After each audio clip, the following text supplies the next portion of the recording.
Hi everyone, welcome back to my channel. Today we're going to be covering Nikko Jenkins, and there is definitely a fascination around this case, around Nikko himself.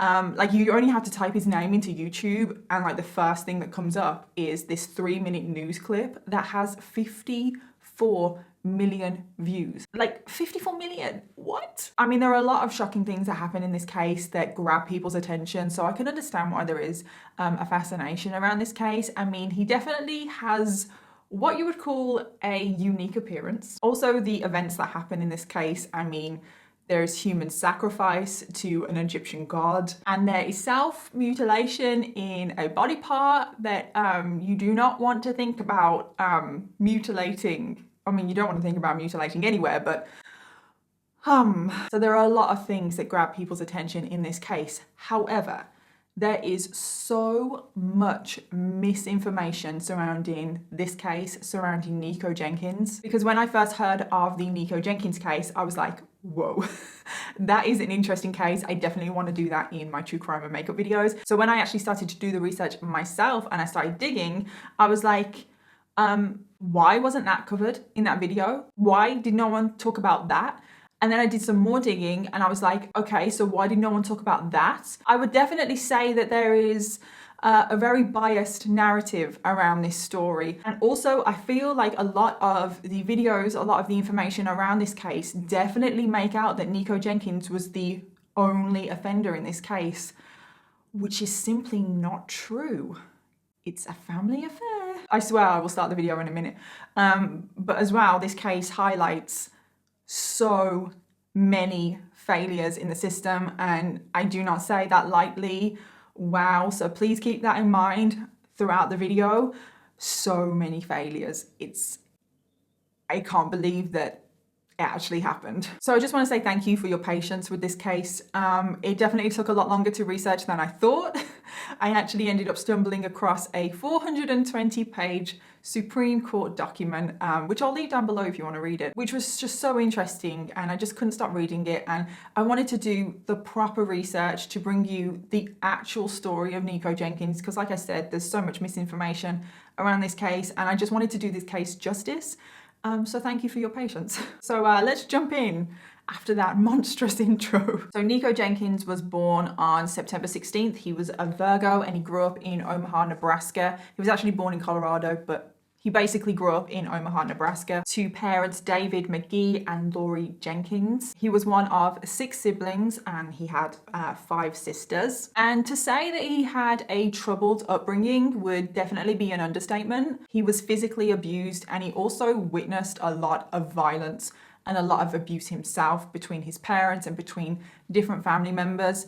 Violence and abuse was just so normal in his life, in his childhood. There was even a couple of instances where his parents were going at it and he would have to get in between them and break them up. There was one incident when he was only 4 years old where he had to clean up blood from the floor, which no child should do, and this has stayed with him. Like, he can recall this vividly, like still now today. So to say that that incident and many others traumatized him is an understatement. Like I said, he didn't just witness this kind of behavior from his parents, it was pretty much his entire family. His whole family has such an extensive criminal background. It's actually crazy. This whole case really does bring up the debate, nature or nurture. I'm not going to go into that in this case because there's honestly just too much and I just can't tackle every single little thing in this case. Nikko's great-great-grandfather, Levi Levering, he was actually a well-respected tribe leader in Omaha, Nebraska. 38 of his descendants are convicted criminals, and collectively these 38 descendants have committed 633 crimes since 1979. That's not even that long ago. It's definitely an extensive criminal family. So violence and criminal behavior was just second nature to Nikko. He knew no different. So as you can imagine, it didn't really take Nikko long to pick up on this behavior and start to exude this behavior himself. When he was just 7 years old, he brought a loaded handgun into school. Thankfully, no one was hurt in this situation, but because of this, he was taken into foster care. And this was the first time that Nikko himself came on to the police's radar. Obviously, his family was pretty well known in Omaha, but this was like the first time Nikko had gotten into trouble. And when he was in foster care, he actually spoke to a therapist for the first time, where he expressed thoughts of wanting to hurt himself, wanting to hurt others. He also expressed that he could hear voices in his head that would tell him to harm others, and that he wanted to harm his classmates. He actually wanted to shoot them. It's heartbreaking when you think about it, because he's 8 years old when he's in therapy. He's already having suicidal thoughts at 8 years old. He was also excessively wetting the bed, which his therapist put down to just anxiety and stress from his home life. And this was also the first time that Nikko was diagnosed with bipolar disorder. I can't get over that he's just only 8. It's just so sad. This is like red flag number 1, and something could have been done at this time. But there are so many red flags throughout this whole case. I can't point out every single one, but this was definitely the first one where maybe people should have stepped in and thought, you know what, we need to help this boy. He's clearly struggling here, and maybe something could have been done at this point to help him. But nothing was. He just bounced around different foster homes at this point for a lot of his childhood, and he would keep getting kicked out of the foster homes as well because he was violent and he was threatening towards the other children.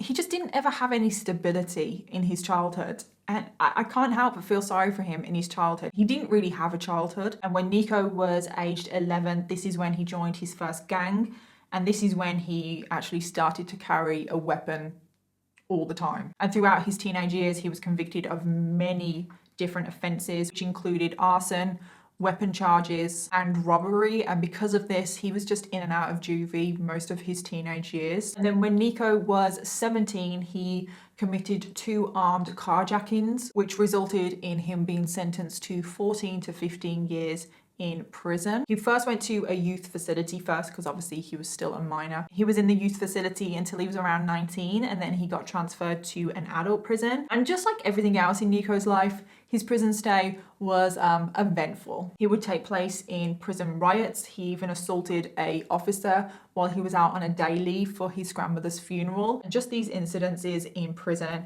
actually earned him an extra 5 years on his sentence. So his sentence is now 20 years essentially. However, he does only actually serve 10 years of his 20-year sentence. And out of his 10-year sentence, Nikko spent 60% of his time in solitary confinement. I actually found this graph that I will put on the screen, and the red blocks show when Nikko was in solitary confinement. Nobody should be in solitary confinement for that long. And you can see the red blocks, they're huge. They're not like one-off days or whatever, like he was in and out of solitary confinement. No, he was in solitary confinement for long periods of time.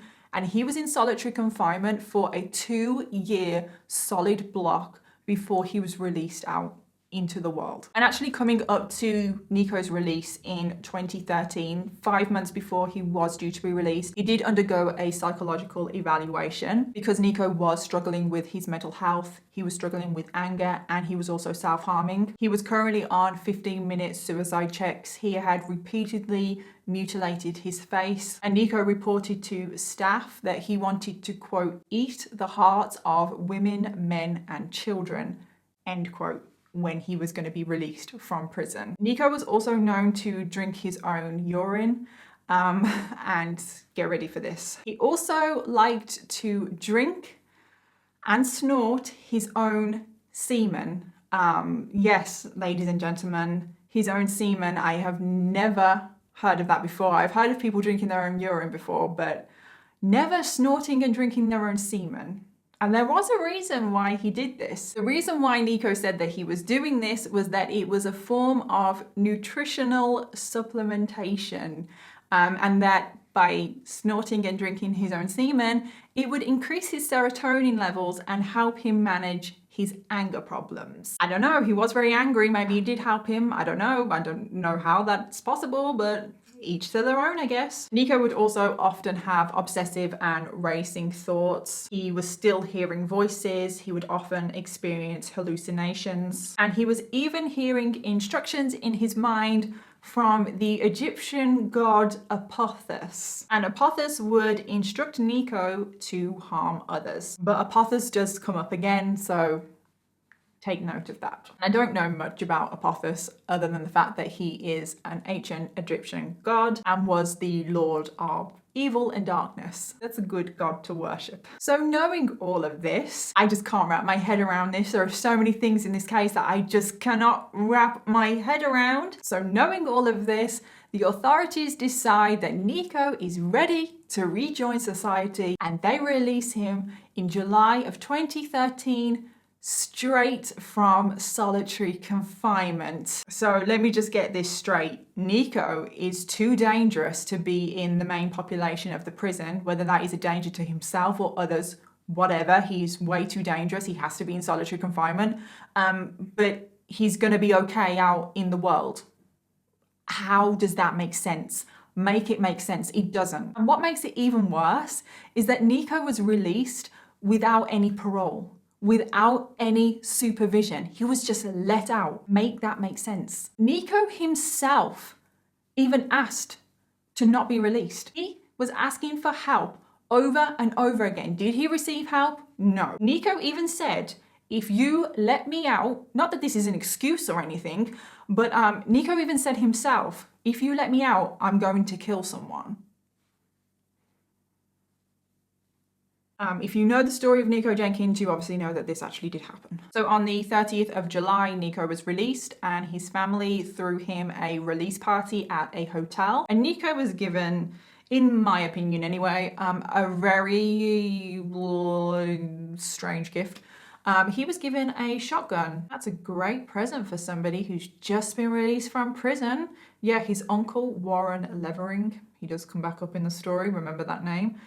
He gifted Nikko a shotgun. I don't know how it works and stuff, but if Nikko was released on parole, he would probably be given conditions. And you would think that someone that was in prison for an armed carjacking would not be allowed a weapon, at least for a decent amount of time after coming out of prison. But he wasn't put on parole, was he? And at this release party, Nikko did gain a little bit of trouble with his girlfriend because what has been dubbed as the Nikko cult arrived, and Nikko was being inappropriate with these women, and his girlfriend wasn't happy about it. And they got into a little argument, which again, hold on to that thought because that plays a super crucial role later on in the story. At this party as well, Nikko expressed that he wanted to move to Florida, commit some robberies in Florida so he could get enough money to move to Cuba so he could join the military in Cuba and fight the US. I just thought that was interesting. He doesn't really play a role in the story or whatever, but I just thought it kind of portrayed the state of mind that Nikko was in because it's just so random. So now it is the 10th of August and Nikko expresses that he wants to commit some robberies in his hometown, and his sister, Erica Jenkins, and his cousin, Christine Bordeaux, express that they want to join in, you know, family business and all. So Nikko hatches up a plan. He wants Erica and Christine to go to a local bar. He wants them to lure two men to a private location on the promise of sexual favors. And once they got to this private location, Nikko was going to rob them. So this is exactly what Christine and Erica do. They go to a local bar. They come across Jorge Ruiz and Juan Pena, who go with Erica and Christine. They drive to this private location. And when they arrive at the private location, Nikko jumps out and he shoots both men in the head with the gun that he received as a gift. Tragically, both Jorge and Juan lost their lives instantly with a single bullet wound to the head. And when the police arrived, they found both men and their pockets were also turned out. So it turned out that Nikko did actually rob them as well as killing them. And it kind of seems like, we don't know obviously, but it kind of seems like Nikko did have the intention of killing them because the first thing he does is shoot them. He doesn't even try to rob them first and then decide to shoot them. So obviously we can't say for sure what he intended to do, but it does kind of seem like he intended to kill them. Whether the sister Erica and cousin Christine were in on this, again, we don't know. I mean, maybe it wasn't planned, and maybe it was a split-second decision from Nikko because he was hearing voices in his head, but we don't know. But Nikko doesn't come up on the radar of the police for this murder because he didn't know these two men. There was no connection at all. So Nikko just carries on living his life. And I mean really living his life. He's going to like loads of pies. So 8 days later, after the murder of Jorge and Juan, he's at another party where he stumbles across Curtis Bradford, who is an ex-cellmate of Nikko's. There's even a picture of them together at this party that was posted on Facebook, and they look pretty friendly. I know you can't always tell from a picture, but they look like they're kind of friends, maybe. And they're both doing this like weird hand symbol. It could be a gang sign. I don't know, I'm not familiar with gang signs. Or what I think is more likely anyway, it could be a symbol of a snake. Remember, Nikko worships Apophis. I don't know whether Curtis does as well. I don't know, maybe he's just kind of going along with what Nikko's doing. But it kind of looks like a snake, doesn't it? So Nikko expresses to Curtis that he wants to commit some robberies. Nikko seems to like telling everybody that he wants to commit robberies, and he seems to like to try and recruit people to like help him out here. So he expresses to Curtis that he wants to commit some robberies, and Curtis is like, yeah, great, I'm down, I'll come with you. So they go get in the car. Erica is also there. She's joining in, you know, Nikko's sister, learning from Big Brother and all, I don't know. And when they get in the car, I don't know if it's Erica or Nikko, but it doesn't really matter. Somebody hands Curtis a gun, but unknowingly to Curtis, this gun is unloaded. So off they go to commit whatever robbery they're planning to commit. Get to the destination. I don't know what they were intending to rob, I don't know, but they got to their destination. They all get out of the car, and Erica basically ambushes Curtis and turns her gun on Curtis and shoots him once in the head. And Erica is so proud of herself. This is her first kill. She's so proud. I can't even believe I'm saying this. She's so proud of herself. But Nikko is infuriated, and not infuriated for the right reasons. Like you would hope that he would be infuriated because she's just killed somebody. But no, he's infuriated because she killed him and he wanted to. So Nikko, he's that angry, he gets his gun and also shoots Curtis in the back of the head. I don't even know what to say. And sadly, Curtis did lose his life. He was just left for dead on the side of the road. A passerby did call the police after they discovered Curtis's body just on the side. He was pronounced dead and he had 2 bullet wounds to the back of his head. It's just, I just don't understand. I really don't. I mean, I don't understand the previous 2 murders either, but I just don't understand the ruthless, thoughtless killing. It kind of seems like the killing of Curtis was planned because they handed him an unloaded gun. It's kind of like they wanted to ambush him. Why they killed him, you ask? I don't know. I mean, there was some reports that there was a little bit of a confrontation between Curtis and Curtis's gang and Erica. There was like a little argument. I don't really know. Little confrontation anyway. There's a little confrontation. Talk about it like adults, you know? I'm not too sure if the police suspect Nikko in the murder of Curtis. But they obviously didn't really suspect him that strongly anyway because they didn't go and arrest Nikko. But obviously Nikko did know Curtis, so there may have been like, maybe, but they didn't arrest him anyway. Nikko is just still out there living his life. So 2 days after the murder of Curtis, Lil Wayne comes to town. I know, random. I bet you weren't expecting Lil Wayne to pop up in this story, were you? No. But anyway, Lil Wayne is in town for a concert, and Nikko sees this as a business opportunity. He wants to essentially rob people that are coming out of the concert. However, Nikko decides that he wants a different car to the car he has to do this. He wants a nicer car, a car that's going to like fit in with other cars, so he can go around robbing people inconspicuously. So Nikko, his sister Erica, his cousin Christine, and his uncle Warren. Remember Warren? Told you you'd come back up in the story. It really is a family affair, this whole case. Where do they head? McDonald's. McDonald's comes up way too often in these cases that I cover. Oh, that's a really nice mist. So they go to McDonald's and they're basically staking out McDonald's, looking at all of the different cars that are coming through in the drive-thru, essentially just choosing which car they want to steal. When they see this SUV going through the drive-thru that they like, and this SUV belonged to Andrea Kruger, they essentially follow Andrea until she comes to a stop. And then once she comes to a junction, Nikko jumps out of his car, he goes to Andrea, he pulls Andrea out of the car just in the middle of the road, and he shoots her 3 or 4 times, I'm not entirely sure, and leaves her. And him and Warren, the uncle, get into Andrea's car and drive off. And Erica and Christine stay in the original car and they drive off. And again, another person has tragically lost their lives. Andrea did die as the result of those gunshot wounds. She was a mother of 3. She was just on her way home from work. It's just really heartbreaking now that 4 people have lost their lives needlessly. Nikko, as far as I'm aware as well, he didn't actually commit any robberies that night, and Warren, the uncle, did end up burning Andrea's car to try and get rid of it, and there is CCTV footage of him doing this. So there's these 4 murders right now, and I don't know if the police think they're connected. I mean, maybe they do because the same bullets have been used, because it is very rare for murderers to murder across different races, genders and ages. So 10 days go by and Nikko is just living his life completely free, walking around. Not just him, the rest of his family as well. But on the 30th of August, Nikko is arrested, but it has nothing to do with the murders. I know, I bet you were thinking, oh, he's been arrested on the murders. No. Remember the little fight he had with his girlfriend at his release party? Well, I'm not entirely sure when, but this little fight with Nikko's girlfriend angered Nikko so much that he threatened to kill his girlfriend.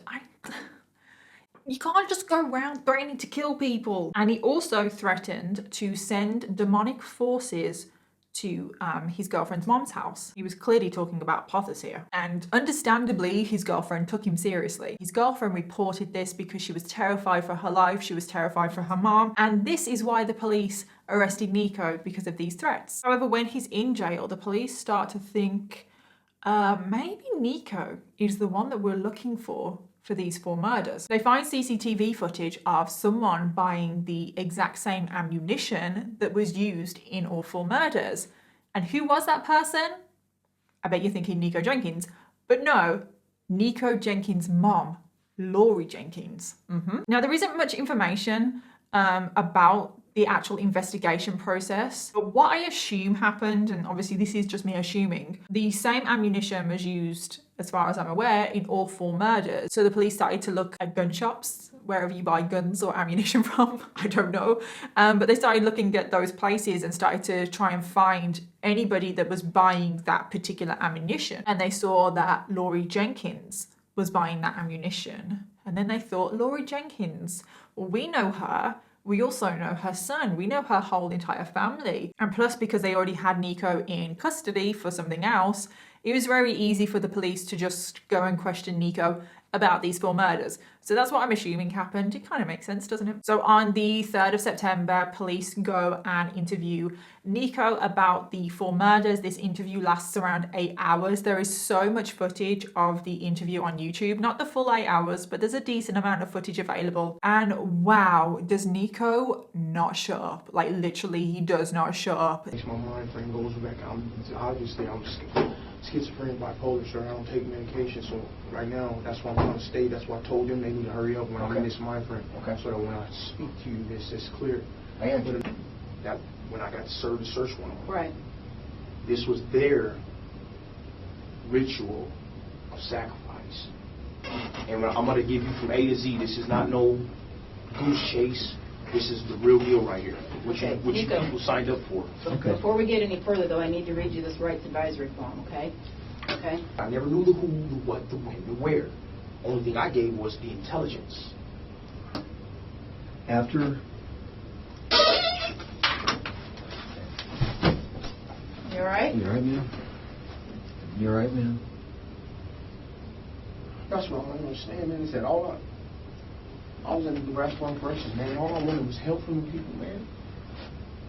And I've seen a lot of interviews of killers, serial killers and everything. And I've just never really seen anyone be in an interview like Nikko was. And like I said, there's a lot of footage available, but it's not the full 8 hours. Again, I don't know exactly how the interview played out and the order of things happened, but from my research, I've kind of figured out what happened. But I think Nikko does at first deny the murders, deny that he had any involvement, like he doesn't know anything about it. And then he changes his story and blames the murders on his sister and his cousin and said that he was kind of involved and he provided intelligence. And then he starts to say that he did commit the murders, but he only committed the murders because Apothos told him to. And then he changes his story again and he says that he only committed the murders to get revenge on the correctional system because they should never have let him out, which I agree with. They should never have let him out, but still. And Nikko said quite a few times in the interview, I warned you this would happen. I did say, if you let me out, I'm going to kill someone, which Nikko, it's not an excuse. So he's basically just all over the place in the interview, and he's not taking any responsibility for the murders. He's trying to blame everyone and everything. And we really just don't know what the reason was for the murders. I mean, maybe his family were more involved than what we know of. You never know, it's plausible. Or maybe he was actually hearing Apothis in his head, ordering these crimes. Or maybe there were revenge killings. With all of his ramblings, he basically does confess to the crimes, which is enough for the police to arrest him for the 4 murders. And Nikko himself actually also writes to an Omaha newspaper in November of 2013, and in this letter he also confesses to the crimes. So while Nikko is awaiting trial, wait for this, Nikko files his own lawsuit for $24.5 million. He files this against the state of Nebraska because, again, he says that they should not have let him out and this could have been prevented and that he should not be blamed for the killings. And I do agree with him to a certain extent there. I agree that he should not have been let out. But again, $24.5 million, should that not really go to the victims' families? Nikko literally wrote this 6-page letter himself, and he says that he's not fit to stand trial because of his mental health issues. So a judge did order a psychological evaluation of Nikko to see if he was fit to stand trial. And Nikko has previously been diagnosed as schizophrenic, bipolar, and was also diagnosed with obsessive compulsive disorder. However, in the current evaluation, that was basically all just wiped and ignored. And they said that Nikko was making all of this up. And what he really had was just antisocial personality disorder, which I agree with. He probably does have that as well. I get a little bit confused here because I don't know how he could have been making all of that up. Those were conditions that he was previously diagnosed with. He was diagnosed with them. He's not making them up. I'm not saying that he's not responsible for the murders. Of course, I'm not saying that. He is responsible for the murders, but he's not making up his mental health issues. But I do have a little theory as to why I think the state or whoever, I do have a little theory of why they dismissed those mental health conditions, which I'll say in a minute. So Nikko is deemed competent to stand trial and the trial goes ahead. And Nikko actually decides to fire his whole defense team and represent himself, which he's allowed to do. And throughout the whole trial, he never denies the murders, but he just says that he's not responsible for them. And it is the Egyptian god Apothis that is to blame, and Apothis is ordering him to harm others. And that these killings were sacrifices. He then started to speak in what has been described as tongues,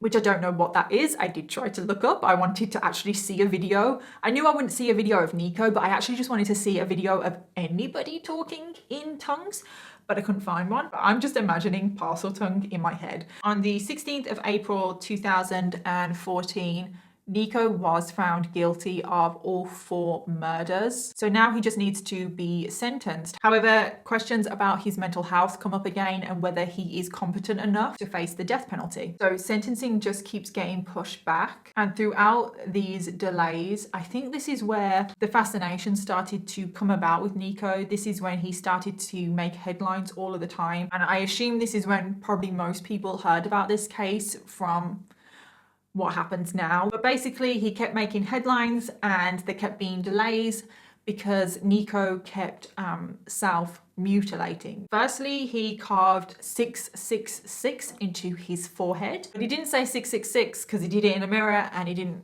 think about, so it was kind of just like upside down 9s. He also tried to carve Satan into his forehead, and he also sliced his tongue to resemble a snake, which required 9 stitches. But then the final one, prepare yourself for this one. He took a razor and he tried to carve his penis to look like a snake. And this required 27 stitches. A lot of misinformation about that particular self-mutilation. Like, there were so many stories, articles that he had sliced his penis off altogether.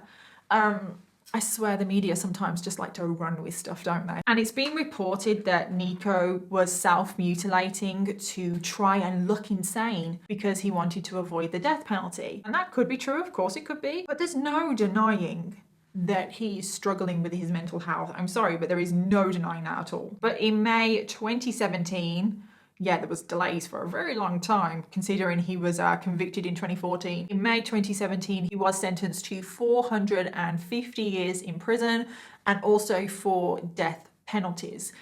A bit extreme. I don't know why the sentence was so long, but it was. And going back to my theory of why I think they dismissed his previously diagnosed mental health conditions is because I think they wanted Nikko to get the death penalty. And he wouldn't have been able to get the death penalty if he was diagnosed with schizophrenia, bipolar or anything like that. So that's why I think they dismissed. I obviously have no proof of that. I just want to point that out very clearly. But that's my theory anyway. I saw a lot of things saying as well, because he was so self-aware, like he was saying, like, I have these conditions, I have this, I have that. Because he was very self-aware of his mental health, he couldn't have been suffering with his mental health. Sorry, I have to laugh sometimes at people's stupidity. The rest of the family were also charged for their parts in the crime. So I just wanted to say what they all got sentenced with as well, because everybody else seems to be ignoring the fact that this crime has been a family affair. So Nikko's mom, Law Jenkins, got 10 years in prison for buying the ammunition. I think she bought the ammunition as well, knowing that Nikko was possibly going to kill someone. So I think that's why she got so much for buying the ammunition. Nikko Jenkins, the sister, was sentenced to life in prison for the murder of Curtis Bradford and also taking part in some of the robberies. Christine Bordeaux was sentenced to 20 years for her part in the robberies.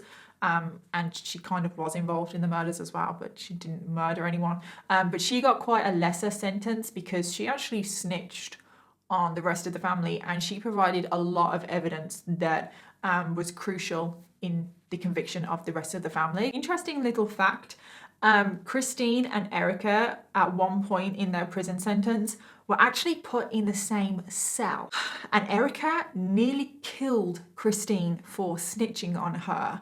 And I just can't help but think that that was done on purpose. Not accusing anyone of anything, but it just seems like, why would you put these two women that clearly don't like each other, and obviously Christine snitched on Erica, why would you put them in the same cell? Warren Levering, the uncle, was sentenced to 40 years in prison for his part in the murder of Andrea Kruger. And there was actually more family members that took part in these crimes and were convicted for their part in the crimes. But this story is confusing enough as it is. I didn't want to bring in every single person. I just wanted to bring in the main people that were involved in the crimes. But yeah, more family members were involved. In April 2020, the Supreme Court actually refused to hear Nikko's appeal. And that was the 420-page document that I found. So yeah, I don't really know what's going on with Nikko and his appeals, but the Supreme Court won't hear it. Now, I don't know about what any of you think, of course, let me know in the comments, but it is my opinion that the system completely failed in this case. It failed every single person involved. I 100% believe that if the system did what it was supposed to do, that these murders could have been prevented. In the Supreme Court appeal document that I found, there was a list of all of the times that Nikko asked for help when he was in prison for the 10 years. I'll put it on the screen for you because it's actually unbelievable. But there are multiple times every single month for years that Nikko was asking for help. This was before the murders happened. This was when he was in prison the first time. It's actually unbelievable. When I saw this document, my jaw literally hit the ground. I was like, what? He literally said 4 months before he was released that he doesn't want to be released because he was going to kill, cannibalize, and drink the blood of people. I just don't know how many times someone has to ask for help, but nobody listened to Nikko. And I'm really not trying to make him a victim in this story, because at the end of the day, he took 4 innocent lives and he's responsible for that and he should be punished for that. But like I said, if the system just paid attention, if the system didn't ignore someone like Nikko, this could have been prevented. And they definitely failed him as a child. I mean, come on. And I just think it's absolutely shocking. It's disgusting, actually, that they let Nikko out straight from solitary confinement. I don't understand why he didn't have any parole either. No conditions, no supervision. I just don't know how many red flags the system needed to realize that Nikko is dangerous and that he was basically a ticking time bomb. Nobody should be in solitary confinement for that long. It messes people up. And the media coverage of this case is so completely biased. It paints such an untrue narrative, doesn't highlight any of the failures at all. It just seems like to me that Nikko was just a problem that the state wanted to get rid of, and no one could be bothered to deal with him or help him. So that is the true story of Nikko Jenkins. Oh God, this case, it was a heavy one. Thank you for being patient with me on this, but I just wanted to make sure that I delivered the proper story of Nikko Jenkins, because everything that I saw on YouTube and everything definitely doesn't tell the true story, and there is nothing that infuriates me more than misinformation being spread. Maybe it's the Libran in me, I don't know. I really hope that none of you misinterpret what I'm saying on this case. I don't want anyone to think that I'm sympathizing with Nikko. Of course I do when he was a child, because he was subjected to things that no child should be. Nikko is 100% responsible for these murders and he should be punished for them. I just wanted to highlight all of the failures in the system. And if the system had done its bloody job, 4 innocent people would still be here. So let me know your thoughts in the comments down below. As always, let me know case suggestions down below as well, because I want to cover the cases that you guys want me to cover. And yeah, I'll see you in my next video. Bye.